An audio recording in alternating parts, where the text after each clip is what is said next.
Scott, thank you for being here. I know it's a busy time of the year with school and everything. How are classes going? Classes are going pretty well, actually. I just finished up yesterday. I took my last 2 exams, and I don't have finals, so I'm excited to be done with it. Well, that's pretty great. I know you've been dealing with rehab too on the side, but we'll get into that later. So you've been an All-American here. You've been a first-team All-American. You finished 8th at Nationals last year in the outdoor decathlon, and second-team All-American in the indoor heptathlon. Talk a little bit about that, about your career here. Like, where did it start? When did you start with track and field? So the very first time I started in track and field was 7th grade in middle school. I was originally just a high jumper. I loved landing on the mat. That was the thing for me. Jumping up and just landing down, it was really fun. There was no pole vault in middle school, so I couldn't get even higher in lands. Missed out on that, but that's where it was. And my gym teacher there was really just like, he pushed us to try new things and to be our best. So it started in middle school, and then once I got to high school, my sophomore year of high school is when I knew that I was going to be good at track and field, and it was something that I wanted to pursue throughout my life. And that's ultimately where I made the switch to want to compete in collegiate track and field.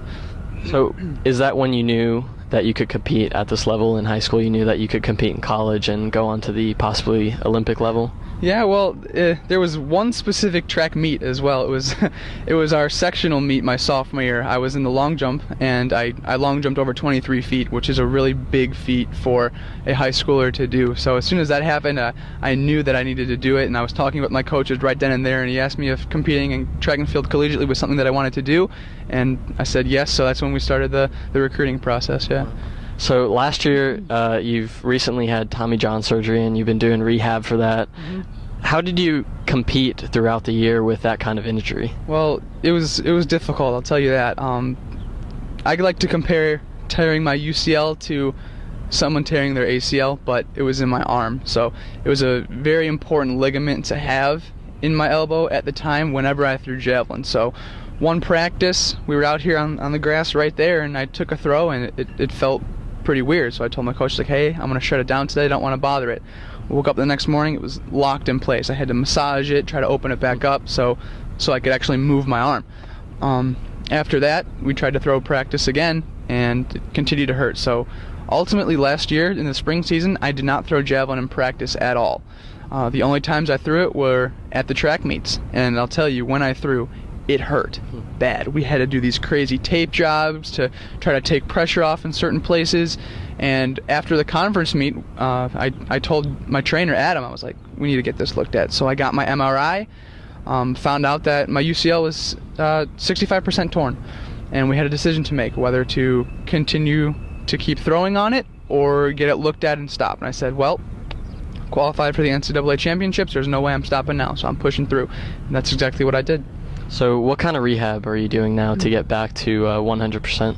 The rehab that I'm doing now, it started over winter break, so over summer break, I'm sorry. I went back home, and I was working with Athletico Physical Therapy, and we did a lot of range of motion stuff in the beginning. She would kind of massage and try to break up the scar tissue and get my full range of motion back.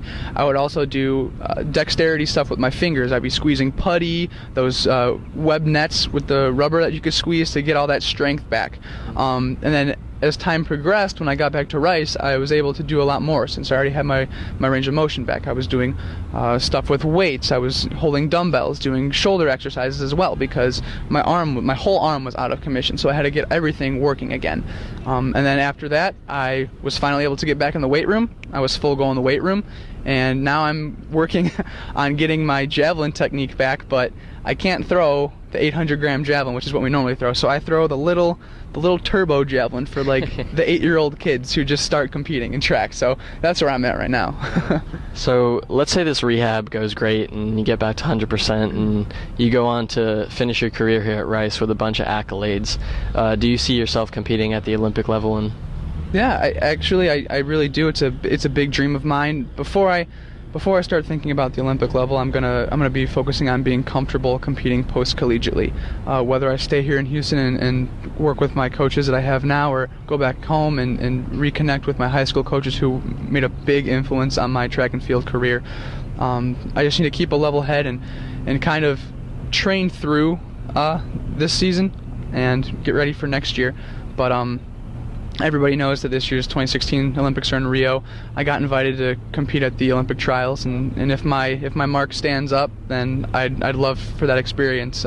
It'd be a long shot to go to the Olympics this year, but having that experience under my belt would make it less of a wow factor moving forward. So it's like, I've been there, I know what it's like, I know what to expect. Let's compete the way I want to compete and see what can happen in 2020.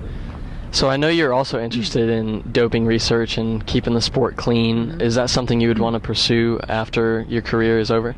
Yes, and that's the key words. After my career is over, I actually had a conference call with Jennifer Yago at the United States Anti-Doping Agency, and she told me that if I wanted to work for USADA, there's going to be a little bit of a conflict of interest if I was still competing. It looks kind of bad if someone's competing and also doing anti-doping regulations at the same time. So, like she said, I would have to wait until I was done competing to further my career in that aspect. But it's definitely a possibility down the road.